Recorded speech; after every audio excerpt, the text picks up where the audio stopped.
सांगा सर. लोणावळा ग्रामीण पोलीस स्टेशनच्या हद्दीमध्ये पवना लेक आणि एकविरा आई, भाजे धबधबा, पर्यटकांची गर्दीची ठिकाणं जी आहेत ही ठिकाणं आहेत.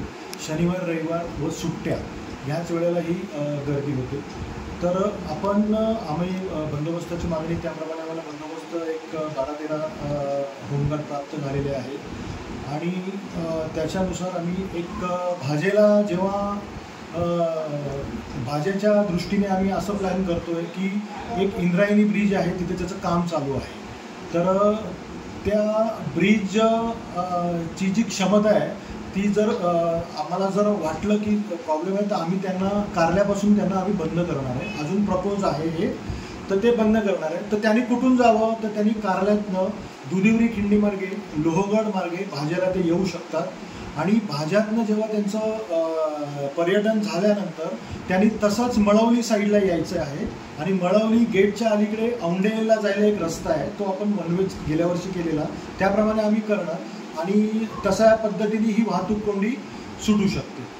दुसरं, शनिवार रविवार आणि इतर सुट्ट्यांच्या वेळेला कारला फाटा याच्यामध्ये जो रोड आहे ना त्याच्यामध्ये प्रमाण जास्त असतं. त्याच्यामध्ये 2 गोष्टी असतात, भाज्याकडून येणाऱ्या गाड्या असतात आणि एकविराकडनं येणाऱ्या गाड्या असतात. तर एकविराकडून येणाऱ्या गाड्या आहेत तर आमच्या डोक्यात असं आहे की त्या अग्रसेन पॅलेस आहे तिथून त्यांना आम्ही राईट देणार आणि ते देवल्यातनं बाहेर पडतील जेणेकरून जो लोड येतोय तो त्याच्यावर कारल्या फाट्यावर येणार नाही. तसंच ज्या भाज्याच्या गाड्या आम्ही बँक ऑफ महाराष्ट्राच्या ज्या थोड्याफार येतील गाड्या त्या बँक ऑफ महाराष्ट्राकडे आम्ही एक पॉईंट लावणार, ते रहमत मशीदच्या इथून डायरेक्ट तिकडे जातील. म्हणजे ज्या कारल्या फाट्यावरचा लोड आम्ही हा कमी करायचा प्रयत्न करतोय आणि मॅक्झिमम जी लोणावळा शहरातनं जी वाहतूक येते ती इथे थोडी स्लो डाऊन न होता फास्टने आपापल्या मार्गे निघून जाते.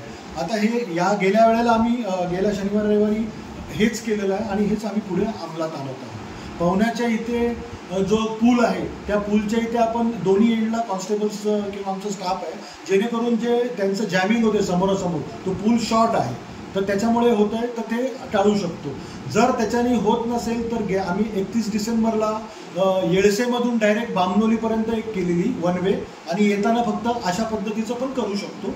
तरी सध्या तरी काही अडचण नाही, जसं सिच्युएशन डेव्हलप होतील त्याप्रमाणे आमचं नियोजन आहे, परंतु कुठेही वाहतूक कोंडी होणार नाही याची आम्ही दक्षता घेतो.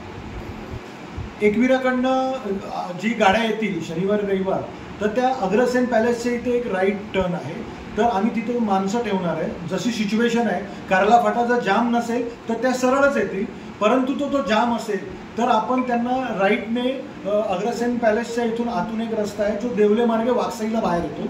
वाकसाईच्या मेन गेटला आपण परत कॉन्स्टेबल्स ठेवणार आहेत आणि त्या प्रकारे आपण वाहतुकीचं नियोजन करायचं डोक्यात आहे जेणेकरून हा जो लोड पडतोय तो लोड पडणार नाही आणि जो जुना मुंबई पुणे हायवे जो स्लो डाऊन होतोय कारल्या फाट्यामुळे तो नाही होणार.